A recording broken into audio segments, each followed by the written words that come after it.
గురువారం సికింద్రాబాద్ మండలంలోని బేగంపేట ప్రభుత్వ ఉన్నత పాఠశాలని కలెక్టర్ ఆకస్మికంగా తనిఖీ చేశారు. పాఠశాలలోని వాటర్ ట్యాంకు పరిసరాలను, హాజరు రిజిస్టర్లను పరిశీలించారు.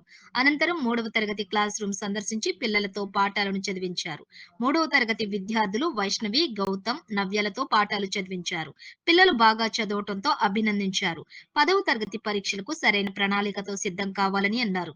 10వ తరగతిలోని 90% కంటే తక్కువ ఉత్తీర్ణత శాతం ఉన్న పాఠశాలలపై ప్రత్యేక దృష్టి సారించాలని డిప్యూటీ ఈఓ, డిఈఓ ఉపాధ్యాయులను కలెక్టర్ సూచించారు.